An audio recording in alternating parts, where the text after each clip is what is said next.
We're combining all the best old school wisdom with all the top new school methods to bring you the optimal way to coach and play the great game of baseball. This is the 80-20 Baseball Masterclass with Coach Bo.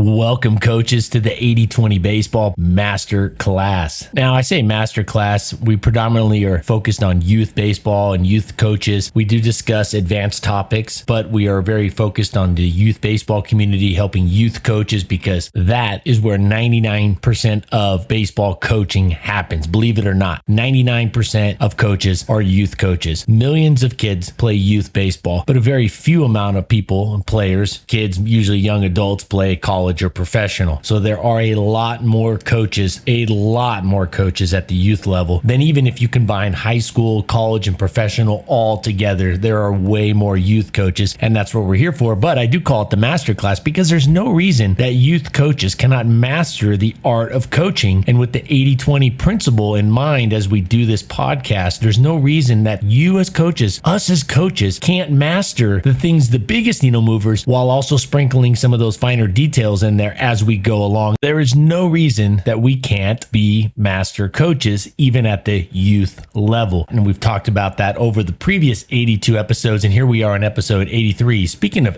82, if you haven't already listened to episode 82, go back, listen to episode 82, last week's episode. We got into some stuff there. We got into part 2 of the end of year, end of season feedback, because in most areas of the country, youth baseball, the spring season is coming to an end or has concluded recently, and we want to take that time. We want to use the end of the season to gather valuable feedback as coaches, not just from our players and from the parents, but last week we talked about getting valuable feedback from the other coaches on the coaching staff, and not just feedback, but an action plan, because most coaches coach more than one season, and most of you are going to coach next year as well or in the future, and we want to get that feedback from our coaching staff. And last week we discussed how to facilitate a healthy conversation amongst the coaches. I did discuss why I think it would be very valuable to get together in person as a coaching staff rather than sending out a survey, more of an anonymous type of survey to players and parents. I do think as a coaching staff it wouldn't hurt to get together for dinner, for lunch, for breakfast, have some coffee, and discuss how the team could have done better, what each coach can do better moving forward, etc. Go back and listen to last week's episode if you have not already. Also in last week's episode, we discussed how to motivate 3 specific strategies for motivating, for keeping players up, from keeping players from quitting if they get down early in a game or if they're down a lot of runs in a game. We discussed 3 specific things a coach can control that can reduce and hopefully eliminate those players on your team, maybe a few of them, maybe the whole team. Usually it's just 1 or 2 that have a tendency to quit or get down in the dumps when they're down a lot of runs early or just even a few runs. So go back and listen to 82 if you have not already. Here in this week's episode 83, we are going to discuss a couple very important and very useful things. One is a paradigm, a mindset component that all coaches should have to check that ego so we can be the best coach we can be. We're also going to discuss some terminology used by a very well-respected hitting coach at the college level and how we can use that terminology with our hitters to be very clear in what we want from them in plan A, i.e. our less than 2-strike hitting approach. And at the end, I'm going to recommend a book that I think can really help guide some strategies for every coach.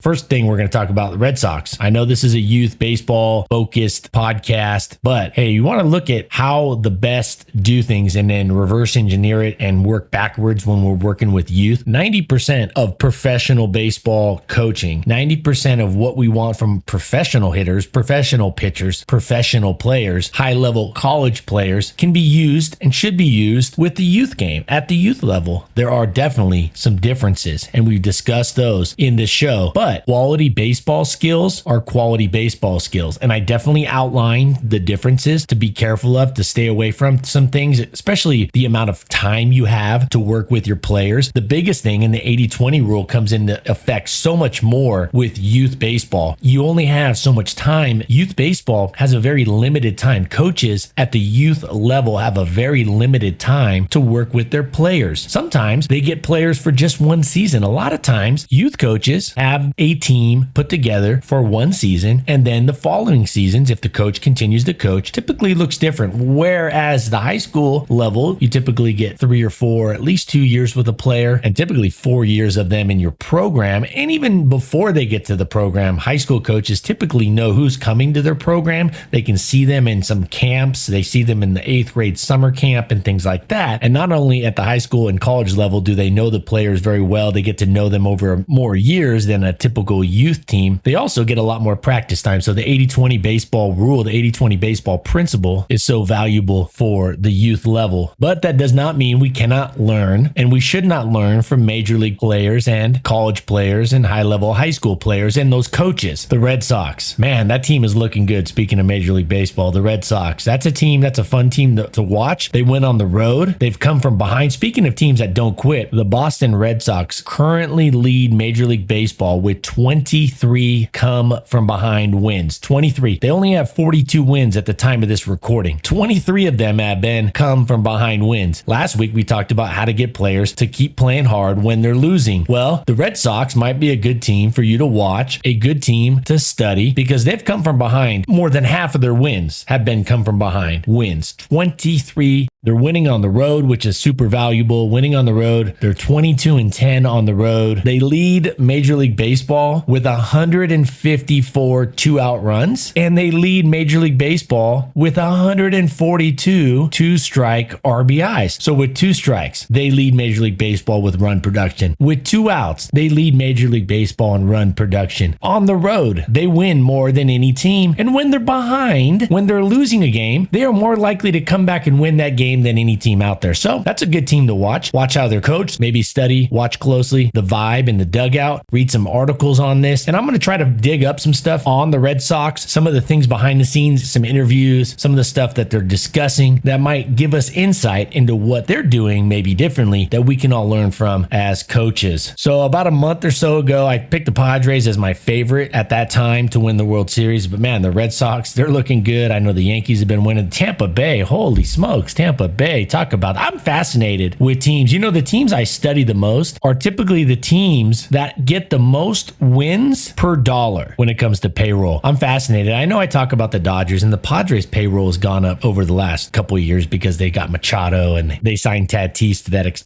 big contract. But they've also done some good stuff developing players, drafting players, and the culture there. And I talk about the Dodgers, who obviously have the highest payroll. I believe they're currently the highest payroll in the major leagues. But I'm fascinated with teams like Tampa Bay. Speaking of a good vibe, dugout, positive vibes, upbeat, having fun, but also winning. You know, I sent out a tweet today. I said, there's no reason a team cannot, there's no correlation between a team being ultra serious with their attitudes and winning more. There is a correlation with teams being focused and winning more, but there's also, I believe, a strong correlation between teams that have a lot of fun and also have a lot of focus and win. Not seriousness, not 100% business-like. No, they have to have fun. You have to have fun. And that goes for any job, any company that is successful. Focused fun.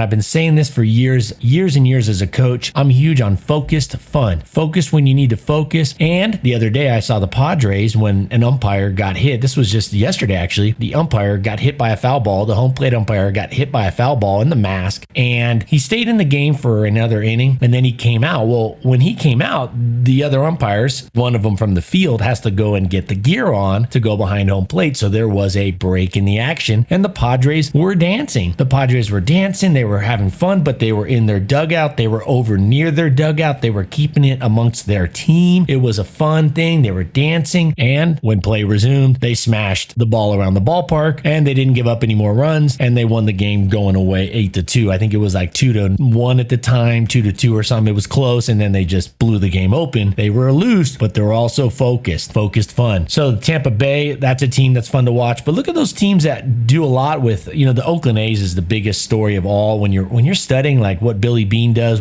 how they put together a team and what stats they value. If you read Moneyball, if you haven't read Moneyball, the book Moneyball, you need to go watch. Watch the movie for sure, but go read that book, at least the audio version. In fact, the book I'm going to recommend today is very similar to Moneyball, but it's even more specific in how it can help coaches. The Moneyball story is a great story, a well-written book, and the A's win more per dollar on their payroll than anybody. And you know what's crazy? Teams like Tampa Bay and teams like the A's, the other teams in the league know they're really intelligent, they're really smart, they're very shrewd, and they still do deals with them. They still make the trade with them. They still get fleeced in these deals, and they know that Billy Beane and the people that are running the Tampa Bay Rays, a lot of them are, proteges of Andrew Friedman, who's now with the Dodgers, and they know those guys are shrewd. They know they're really, really, really high intelligence. They value the correct things, and the teams around the league are still getting fleeced to this day, and it shocks me. If I was a general manager, I would not make a trade with Billy Beane. In fact, if he ever asked me for a player, or if he called and said, hey, I'm interested in this player, I would make sure that player doesn't get traded unless it's for an all-star, right? But they still get away with it. So those are some teams to watch, not just the guys who spend a lot of money, the teams that spend a lot of money, but those teams. So the Red Sox looking good right now. So I try to tie in stuff that all of us can see on TV, all of us can read about online, all of us can see watching highlights on YouTube. I want to try to tie that in because we can all see it across the country, across the world, all of you that are listening, and then we can bring it into how it can help us as coaches and how it can help us with our team. So the Red Sox, I'm going to dig a little on the Red Sox. I'm interested to see, because when you have a major league best 2-strike RBI count, a major league best runs scored with 2 outs, you come from behind more than any team. You're the best team on the road when it comes to winning. Those stats intrigue me because that says a lot about the competitiveness of the team. It could just be something that they build up their team, and I know some of those players are very competitive on the roster. I'm not super familiar with all of the Red Sox, but I do know they have some very competitive players. Maybe that's what they're doing. Maybe they're just going out there and they're going, hey, we're going to prioritize competitiveness at the very top when we're choosing players, those that are uber competitive. And that's something you can learn from as a coach, a youth coach. You definitely want players that are willing to compete. Okay, now, speaking of being down or being up in a game, winning or losing in a game, here's the thing, coaches, you have to keep this paradigm, you have to keep this mindset, you have to keep this thought nearby when you're out there coaching. And that is, it's not very likely you as a coach are as bad as your team's worst losses, nor is it very likely you as a coach are as good a coach as your team's top highs, as your team's top wins. So when your team is awesome, you're probably a good coach, but it's very likely you're not as good a coach as some of these amazing games that your team will play. But also on the flip side, you're not as bad. Almost always, coaches are not as bad a coaches as the scoreboard would reflect. The scoreboard, when your team gets crushed, does not reflect your coaching ability when your team is getting smashed or down a lot. So it helps keep the ego in check to know that you're not as good as your best games, you're not as good a coach as your team's best games, and you're not as bad a coach as your team's worst games. Now, this mindset benefits all of us coaches in 2 ways. One, when we're winning games or we're on a winning streak or we finish in first place, we don't rest on our laurels. We do not get complacent because we know that just because we went undefeated, we won a bunch of games, or we won the championship, that doesn't mean we are a perfect coach by any means. That means we still need to get better even when our team has a lot of success and wins a lot of games. And on the flip side, we must keep in perspective that when our team does not have a great game, when our team loses a bunch, that doesn't mean you're necessarily that bad of a coach. Now, let me be very clear. If you lose more often than you win over the course of multiple seasons, over the course of multiple years, that typically says that you have a lot more growth to do as a coach. But just because your team gets crushed in a game or over the course of a couple games, or you finish in 4th place, that doesn't mean you are a terrible coach. And if you finish in 1st place, that doesn't mean you're a perfect coach. There is always room for growth. And I don't think you should tie your ego in with with your win-loss record. Check the ego, and regardless of your record, keep growing as a coach. One thing you definitely want to use the record to analyze when you have a large sample size of games. You want to use it to analyze what your process is yielding, how your process is going. Now, wins and losses, those are a combination of a lot of different components and facets of your team's play. You have pitching, you have defense, you have hitting, you have base running, you got attitude, you have hustle. There are multiple components that add up to a win. So even if you win, that doesn't mean that you are coaching your team to the best of your abilities, or should I say, coaching them up in the best ways over all of the facets. Now, when you're getting clobbered in a game, sometimes things just don't align. I wouldn't read too much into a big loss or a big win. Stay even keel, look for patterns, look for trends over the course of a longer season, over multiple seasons, but it's not very likely you as a coach are as bad as your team's worst losses, nor is it very likely you as a coach are as good of a coach as your team's best wins. Have fun and get better as a coach. Bottom line. Now, part 2 here. Plan A, less than 2 strikes. If you have not listened to the hitting approach, plan A, plan 2, plan take, go back, listen to those episodes. In my opinion, after studying baseball, now going on 35 years, more than 35 years of watching, the first baseball game I went and kept score for at Dodger Stadium was in 1985. So now we're going on 36 years ago. I've been watching, playing, coaching baseball since then. In fact, I was just talking to my wife about something I would do when I was in college. In college, if I just got bored sitting there listening to the professor talk, and a lot of you know what I'm talking about. There were certain subjects that were more intriguing, more interesting, and certain subjects that bored me. I thought just sitting at a desk for a long period of time listening to a lecture was not something I was super interested in. I kept my grades up so I could graduate. I kept my grades up so I could be eligible, but it wasn't something I was like chomping at the bit to just get to class. I went to class to do what I needed to do to get a degree, to stay eligible. And while in college, when those teachers would get a little long-winded or when the subject matter got boring to me, I pulled out a notebook and I started designing practice routines, batting practice routines, defensive drills. I would just start writing it out. And I have notebooks of all that where I would just start scripting out practices. That's what I did. That's where my mind went. I've been in baseball a long time. I think I'm just kind of one of those people that loves to just think about baseball, and I enjoy it. I like the strategies. I like the schematics behind it. And the hitting approach is something that I am super high on. The plan A, the plan 2, and the plan take approach. I think we boiled it down to the most simple and most productive way to go up there and look for a pitch. The hitting approach, I don't get into timing. I don't get into the swing. It's simply when you get up there, what are you looking for as a hitter? What pitch are you looking for as a hitter? Because the number one thing you have to do, like Ted Williams said so often, Ted Williams, if not the greatest hitter, one of the greatest hitters to ever play baseball, said the number one thing you need to do if you want to be a good hitter, the number one thing you have to do, the most important thing to do when it comes to hitting is get a good pitch to hit. Get the right pitch to hit.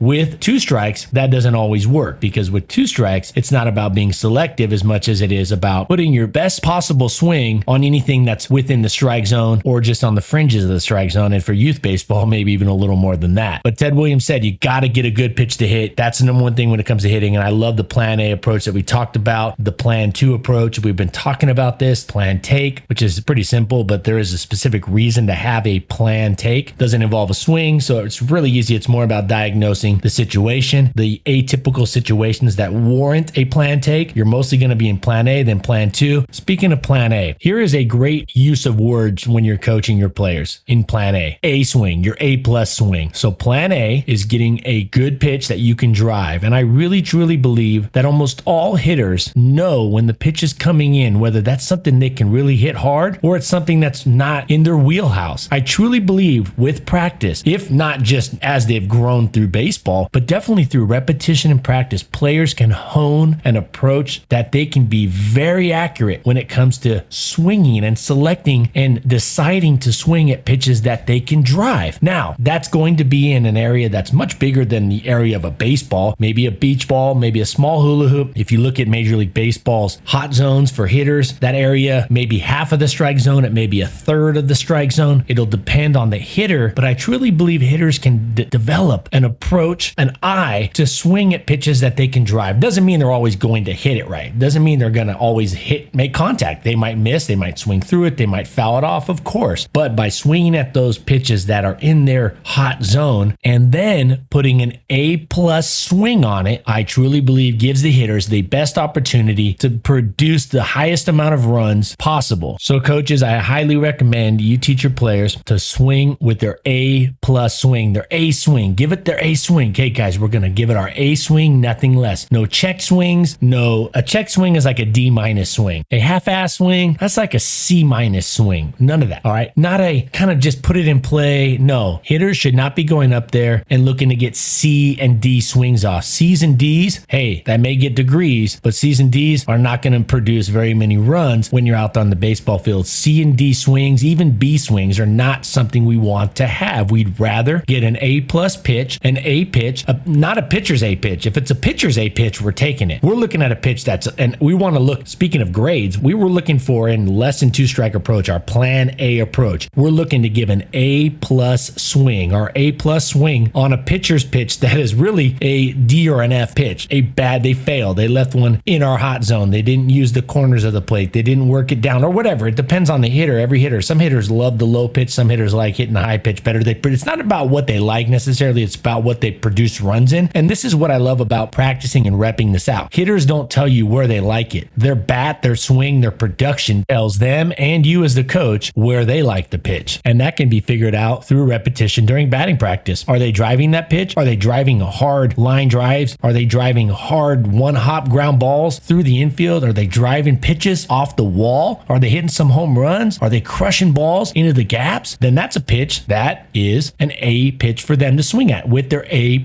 swing. So I was listening to a ABCA, American Baseball Coaching Association coaching talk by Brian Peters, who's the offensive coach at Long Beach State, and he's done a very successful job over there. Brian Peters uses the terminology A swing, A swing. So I'm going to take that terminology, and I think this is like using the word standards instead of rules. If you can remember back, I read something somewhere about the Rider University coach using the word standards versus rules. And I like that. I said, okay, maybe we swap standards in for rules. As we learn, as we grow as coaches, let's get better together. And I think this terminology when it comes to plan A, giving it an A swing, an A+ swing, because every single player knows what an A grade is. They go to school, they know what an A, a B grade is. They understand that scale. So when you're coaching, you want to use coaching points that they can relate to. Well, they all can relate to an A grade. Well, unless you're coaching like 7U, 6U, that might be a little more challenging because I know in those lower grades, they have some funky things like a VG. We used to get VGs, very goods, or G's good, or whatever. VG and an N, not good, or not satisfactories, or U's. You got some of those kind of random letters. But for the most part, players know what an A+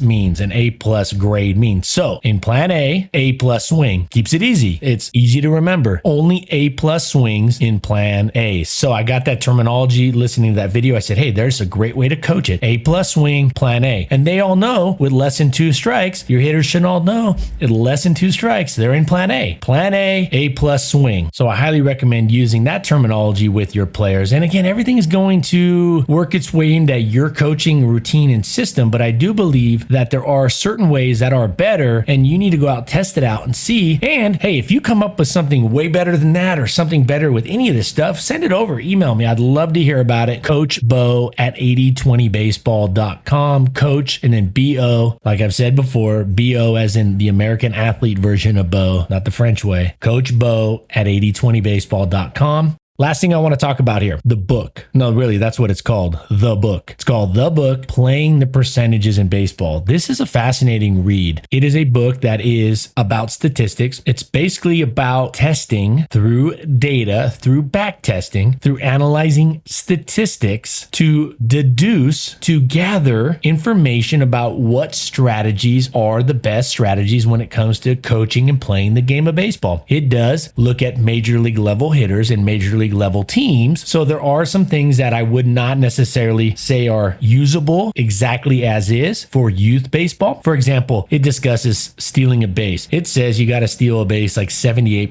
or 80% of the time successfully for it to be worth the risk of stealing a base. So what they basically said is if you did not steal second base or you didn't steal third base and you just stayed where you were, how many runs are you going to net your team, and how many runs would you cost your team if you got caught stealing? And so that's a specific example. But with youth baseball, I think you should steal a lot more often. And all of you that have coached youth baseball, you know what I'm talking about, because the legs for youth baseball are always ahead of the arms. The accuracy and the strength of the arm doesn't keep up with the speed and accuracy of the legs. First off, almost everybody can run in a straight line from the time they're like 4 years old, 3 years old, 2 years old. They can all run in a straight line. So they can't all throw in a straight line all the time, but they don't get all funky with their running. Usually it's in a straight line. And typically kids are running when they're like 2, 3, 4 years old, but they're not throwing very well until they're 5, 6, 7, 8 years old. So that statistic from the book, Playing the Percentages in Baseball, would be a statistic I would not necessarily use to help me coach at the youth level or even the high school level. But there are so many things in that book that it talks about that give you a different look, a different aspect, basically based on data and stats. It's not about what we think works, what we want to work, what we were coached, or old school, new school. It says, here's what works based off of production of runs over millions of data points. The book, Playing the Percentages in Baseball, will help you think differently about the game of baseball and coaching and strategies and evaluating your players' production, your team's production. Now, sure, youth baseball, it's not all going to cross over. It's not all usable. It's stuff you have to be a little careful and go, is this the same? And I can break down a couple of things like stealing bases. That's going to look different at the youth game versus the major league game. We talked about that just a minute ago. So there's definitely some things that don't carry over and some things, strategies and statistics that wouldn't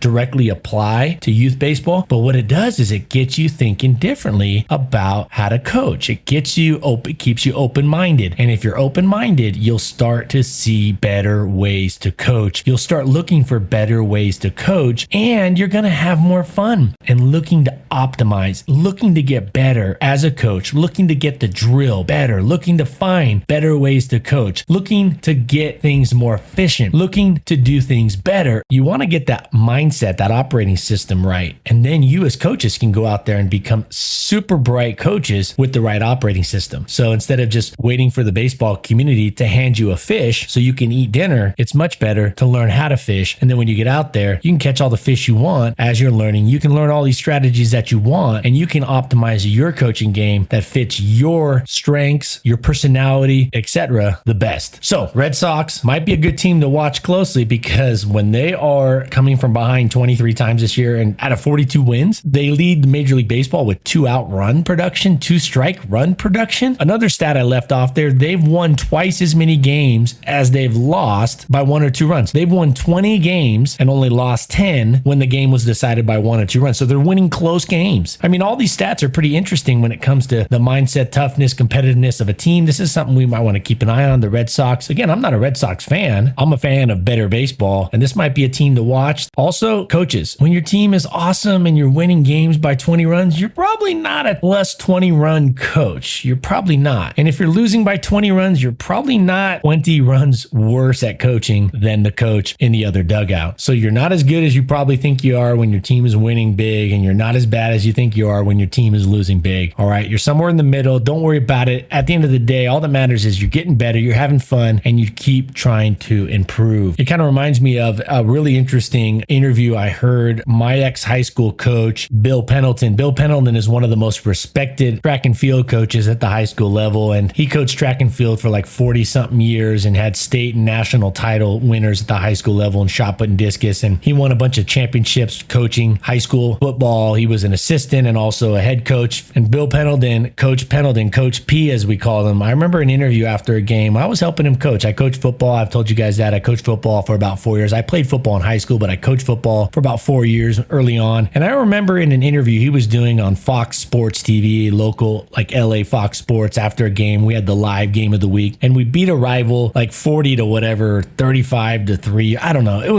We beat them by a lot. Edison High School, which is a pretty good football program out at Huntington Beach, California. And we beat them by a lot. And I remember his interview interview after going, we're not 35 points better than that team. And I thought, interesting. That's a good way to look at it. He knew that everything went right for us and everything went wrong for them. He wasn't saying we were worse than them. He just simply said, and I thought it was really interesting early on in my coaching career when I heard that. He just said, hey, we're not 35 points better than that team. That mindset is something that stuck with me, and I think it's something we can all learn from. We also talked in this episode, plan A swing, A plus swing when in plan A. Hey, players, always A plus swing in plan A. No check swings, no C minus swings, no D swings, no half swings, no 80% swings. If you get fooled, swing through it, get to the next pitch rather than hitting a weak ground ball for an out. Get to the next pitch. Better to have a strike than an out. Save your swings that you're battling for or you're battling with. Save those swings for when you're in your plan 2, and you have to. If you get fooled, plan 2, you got to battle, put it in play, but less than 2 strikes, A plus swing only. And I think coaching it that way helps it solidify in the player's mind. A plus swing. They all know what an A plus looks like. They know that scale. All right, coaches, we'll see you back here next week, next Tuesday. And until then, take care of yourselves, take care of your health, take care of your families. Take this out there, make the baseball community a better place. Go win more games, have more fun, and we'll see you back here next Tuesday. Adios. This has been the 80-20 Baseball Masterclass. Take it to the field.